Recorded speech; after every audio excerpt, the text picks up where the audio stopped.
Hey guys, and welcome back to another video. So today's video is actually sponsored by Clip Studio Paint, and the people at Clip Studio Paint actually wanted me to do a review for you guys and for me to talk about any of their features that you guys should know about Clip Studio Paint. I'll make sure to leave any of the links as well as any information about Clip Studio Paint if you would like to learn more about Clip Studio Paint. And yeah, let's start with the review. And just let me talk about Clip Studio Paint really quick. So Clip Studio Paint is actually an artist painting program, but from what I've seen and what I've tested out so far is that it's much more than just like a artist painting program. It has so many features that you guys can use for many different kinds of projects, and I'll quickly go through a few of them because I did do a quick test, and in this video you guys will be able to see a full painting process, I believe, or at least majority of the painting process of an illustration that I've done purely on Clip Studio Paint. And during that time-lapse portion, I will be talking more about my opinion on Clip Studio Paint. So let's get started. As you can see, I have Clip Studio Paint open right here, and this is just the default setting that they have it at. And what I like about Clip Studio Paint, especially compared to a few other programs that I've tried in the past, is that Clip Studio Paint is like very customizable compared to most other interfaces for like painting or drawing programs. So I think I mentioned before that I mostly or primarily use Paint Tool SI because that is what I was the most used to, and that was the program I started with when I first started drawing on like the computer or like with a tablet. And I wanted to show you guys a few things first. So as you can see, Clip Studio Paint has all these little menus and things right here, but if you take your mouse or your pen, you can drag these out where they have like these red boxes, and you can drag these out into the open. And because you can pretty much drag every menu out, you can basically place them wherever you want, and they kind of snap together as well, especially if they're like around the same size, so you can definitely make your own layout for when you're working. So while I was working on Clip Studio Paint, I actually made my own settings here. So you can go into Windows, you go to Workspace, and you can click Reload a different workspace that you previously saved. So I called this one Sci because it's akin to my Paint Tool Sci settings and my layout. So actually I'm going to show you guys really quickly. So we press Open. This is what Paint Tool Sci looks like. I'm just going to exit out of these really quick. So this is what Paint Tool Sci looks like with their interface. Very simple and very easy. You can basically only change your color wheel to like sliders and stuff, and you can flip the color swatches and tools and your layers on either like the left or the right or both on the same side. So it's very minimal, but because I'm used to this layout, I am actually going to change my layout to be similar to Paint Tool Sci just because it'll make my workflow a lot faster. This is what Paint Tool Sci like more or less looks like. It has these menus at the top right here, and I decided to make a quick access bar up here so that I could have basically the same tools that Paint Tool Sci has at the top of their window. And then everything else is on the right side, which is all my brushes, my tools, the sub tools, brush size, any of the settings. My color wheel is also on this side. And then on my left side, I have all my layers, just like how it is in Paint Tool Sci. So maybe if you're more familiar with maybe like Fire Alpaca, Medibang, Photoshop, you can definitely set your workspace to whatever is most comfortable for you. So for me, I set it to as close to Paint Tool Sci as possible. I've also set it to dark mode. You can definitely go into your preferences, your command bar settings, shortcuts, and modifier keys to help customize any keyboard shortcuts, any kind of like action keys or whatever they're called, as well as like your preferences. So here you can actually change, you go into interface, you can actually change it to light, or you can change it to dark. Okay, hopefully I switched over completely to the screen recording mode so I can show you guys the different things that, so you go into file and you go into new, you're given this menu. So in this window, basically you can see that there's illustration, there is webtoon, there is comic, there is printing a fanzine, which is great if you're making zines or books. I don't know what show all comic settings does, and then the last option is animation. So I've done a few of these before. I've used fanzine just to visualize the layout of my D8 fanzine from last year. So basically if you're doing just like normal illustration, so I highly recommend that you turn off template, especially if you're just coming off of doing webtoons or comic illustration. Then you need to turn off template before you open up your new canvas. And for an example of illustrations that I've done on here will be of this one. So I'll be showing you guys pretty much the full process, other than I think the preliminary sketch for this, and you guys will see that in kind of like a time-lapse mode that is done by Clip Studio Paint, which you can see here. If you go in file, there's a time lapse that you can press record time lapse, and basically from the time you press record time lapse, it will record the entire process pretty much from then till the finish. And you can easily export it and choose the length of the time-lapse that you want. So I'll make sure to include both the time-lapse version that Clip Studio Paint offers, as well as the physical version of me drawing that illustration. I've done a few sketches into here, so I've done this one as well, which is kind of like my first test into Clip Studio Paint, so really trying to use the brushes. In here you can see double arrows, and you can see that this is called, I'm just gonna move my bar, material downloads, and here you can actually access every material that you download from Clip Studio Paint. So in Clip Studio Paint you can log into your account both in the studio as well as like in the web browser, so you can browse their website and see other artists who've posted their brush settings and stuff. And you can download them as long as it's within, if it's free then it's free, if it's paid then you obviously have to pay for the brushes. But the ones I've downloaded were recommendations either from friends or other artists that I've seen use Clip Studio Paint. So I've downloaded them, and then after you download them you just click and drag it into your tool settings basically. So if I click here, you can see a bunch of different brushes here.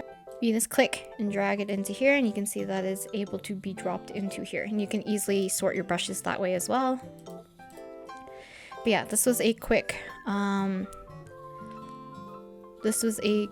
little drawing of Masaki that I was doing just to test out brushes. So I was trying to figure out which brushes work best for my painting style, and I think I found one, which I did of that Masaki one that I showed you guys earlier. And then let's see what else I have here. So I have a few sketches of Masaki as well, just practicing poses. Other things that Clip Studio Paint offers is the animation tool, which I think is very fun to use. So as you can see, I did a quick animation of Masaki. Actually didn't finish everything, but you can go and click these little arrows. There's either double arrows or the single arrow, and you can see all your frames in here. You do have to purchase either the Pro or the EX. I'll make sure to have all the information of that at the beginning of the video so you guys can know what each version has to offer. So here, what I like about using the animation tool in Clip Studio Paint is that it does have the onion skins, and you can see all your frames that you're using. So if you just quickly go through the frames here, you can see the before and after frame that you've drawn to the first frame. So the green is the frame after, and then the blue is the frame before. So you can see each frames just in case if you want to check movement, and you can definitely check out your animation like this. I didn't finish it just because I do not have patience to do a full animation or even just sketch out the animation, but as you can see, this is like a basic really small animation of Masaki getting scared and waving to you. So yeah. Next up, you can use Clip Studio Paint to do comics or like webtoons or manga panels. So I'm going to click on comic. Webtoon allows you to have this really fixed, like this long strip of your panels. And you can definitely click on template and you can plan out your different frames and stuff for each panel. So I'm going to click on comic and let's go to template. I'm going to click on this and let's pretend use this one, press OK, and I'm just going to double click on this. Now what I like about this, I'm just going to shrink this menu. So what I like about this is actually that if you click on certain layers or folders that they have here, it kind of isolates each section, so you can only draw in the white for you guys to organize everything for your comic. So I've done this for you guys, which is very simple. So it kind of puts it into a folder like this. So I put everything in one folder, but you can see all my layers right here for each panel. So I used about 3 to 4 layers for each panel, but you guys can see a little mini comic, I guess. Not a comic, I guess like I just planned out scenes for this, just a Masaki really quickly, and then I made everything just more like gray tones, and I used, I believe, the G pen to do most of the simple line work so that we could get kind of like a comic feel. It kind of feels like webtoony and comic-y. It doesn't feel quite like a manga per se, but I think it gets a good feel if you definitely do like gray tones. But yeah, you can make like comics really simple. You can actually make your own panels and stuff and add like the little voice bubbles and everything. So like in manga material, you have like all these different assets and materials that you guys can use, like these little air puffs, these different little balloons for texts and everything, these lines, action lines I believe they're called, and all this stuff that you can use for your manga. But yeah, okay, so I'm gonna go into time-lapse mode and I will do a voiceover on my overall opinion about Clip Studio Paint, my experience using it, and why I decided to use it. But yeah, see you guys then. Okay, so now that we are in time-lapse mode, I can give you guys my full opinion about Clip Studio Paint and if there was any issues using Clip Studio Paint or anything like that, as well as why and when I started using Clip Studio Paint. So I actually bought Clip Studio Paint I think 2 to 3 years ago. I did buy Clip Studio Paint with my own money. I did buy it on sale, and I do have the EX version, I believe. And yeah, so I never got a chance to do a real like deep dive into Clip Studio Paint. I've only like really small, like really kind of dabbled into Clip Studio Paint just because like I know a lot of people use Clip Studio Paint. I think I had a few friends who use Clip Studio Paint like religiously. So I was always stuck using Paint Tool Side because I was always most used to using it. But I decided to take the opportunity because Clip Studio Paint did want to sponsor me, so I decided to actually take the time, which I took about almost a month actually working on Clip Studio Paint for as much as I can to really learn the tools and learn about everything that they have to offer. And I actually really enjoy using Clip Studio Paint. Like I mentioned, it's very customizable, so it's easy for me to transition from Paint Tool Side to Clip Studio Paint.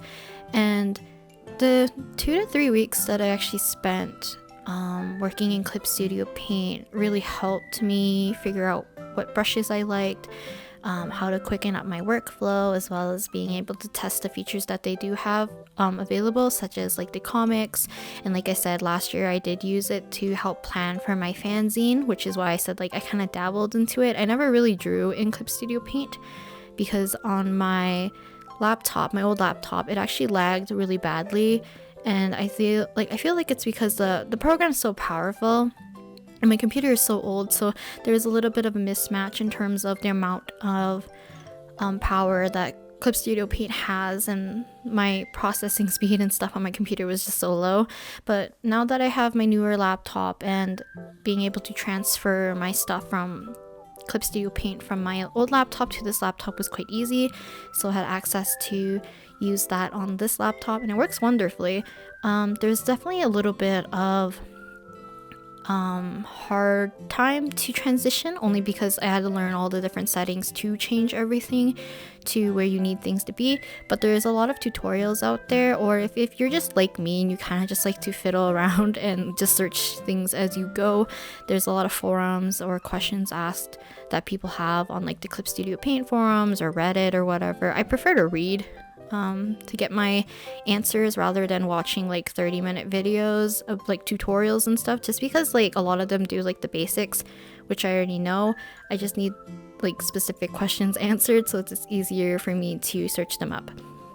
So yeah, the experience of using Clip Studio Paint is actually very pleasant. I actually really like using Clip Studio Paint, and the amount of brushes and the customizing of like the tools, the subtools, the menus. I really like the menus, so being able to pop out the menus and have them kind of hover over your workspace and your canvas, to me is very liberating. And as well as, like, as you can see while I'm working on Masaki right here, I'm doing my usual painting method. So you can see like there's the weight of the paper, and then the next layer is, I believe, the background color, and then the next layer above that is just my initial sketch, and I hid that, and then the layer that I'm currently working on is just like everything merged together so I could paint everything more easily. And yeah, so I have the navigator open. As you can see, I was gonna have like screen recording actually done for this, but my computer hates screen recording with the program that I was using, and I forgot Camtasia has that, so maybe I'll use Camtasia to do the screen recording in the future. But I do have the navigator on the left side, and it was easy for me to have that just floating on top of my canvas. So Paint Toolside actually doesn't have this option unless you have Paint Toolside version 2.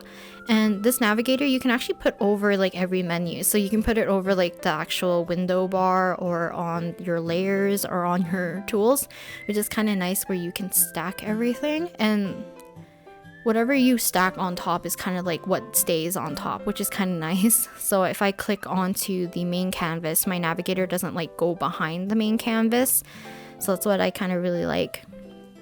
So the only issue I had with, and also another reason why I like Clip Studio Paint, so I did record the time lapse. As you can see, you'll see at the end that I recorded the majority of the time lapse except for like the beginning sketch portion, because I wasn't sure I was gonna paint this one for the video. So near the end, after I finished like the majority of Masaki's clothing, I finished off his hair and his face and all that jazz, and I started to work on the flowers in his teacup and on his plate.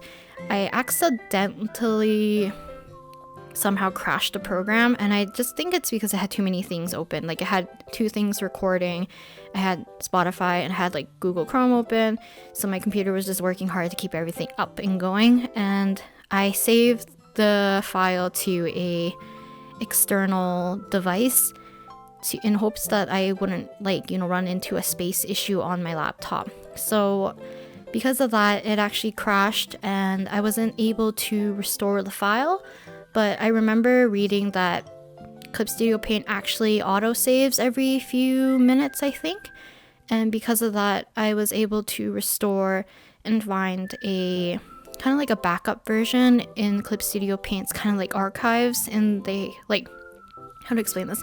In their folders, they have kind of like these backups of your artwork, which is really nice. And it kind of saved me because it did save up to a certain point where I was comfortable with getting rid of certain elements. So as you can see on the bottom of Masaki, I actually have these flowers at his waist, and I actually finished rendering them by the time the program crashed. And when I restored the file, the program was able to restore it right when I finished, I think, the clothing, which is right before I started doing the flowers. So I decided to cut those flowers out, give him back his waist, and put in like a bit of his like pelvic area, so we could look like I just cut off his body instead of having him in this floating space. And then I'll add a silhouette with a little bit of floral elements in the shadows just to make it a little bit more interesting. But yeah, I'm glad that they do have like an auto save feature. I need to look into it a bit more to see if I can make it save a little bit more often. But yeah, that's why in the time lapse that Clip Studio Paint records for you, I kind of like have a chunk at the end and the chunk at the beginning where it's gone. And then I have a chunk like really at the end when I'm putting the shadows doesn't match up with like part of the flowers that you might see me render from this camera angle. But yeah, I might switch over fully to Clip Studio Paint. Is this more manageable? And if I can find the proper brushes for me to work with my workflow, I might actually just fully switch. Like I said, I really do like the simple interface that Paint Toolside has to offer, but because Clip Studio Paint can pretty much like mimic that, and you can pretty much have as many or as little windows as you would like. It makes it really easy to customize it per person. So even if you share a computer with maybe a sibling or a friend or somebody else who might use Clip Studio Paint too, you guys can save your workspaces separately, and whoever's using it that day, you can just reset it to whoever's workspace it is. So it's like easy to save and not have to refix all your windows. So that was actually really nice. And yeah, I had a fun time painting Masaki. It took me a little bit longer than usual, but it's also because I knew how to record the session, so I had to find optimal times to be able to record. I'm sorry the footage isn't the greatest, but hopefully the time lapse that Clip Studio Paint records is a lot more viewable than this. Overall, really like Clip Studio Paint and much more affordable. And it's not subscription based unless you're using it on the like iPad or on mobile or whatever they have offered. But if you're using it on the desktop or PC or iOS or Mac OS, you should be fine. You should be fine. You can probably just use it, have all the features running, and as long as you have your activation code and your account, even if you pretend lose your computer or something, you can just activate it on a different computer, because as long as you have it active on one computer, you can still use it. I believe for the licensing, you just can't have two people using it at the same time, so that's how it goes.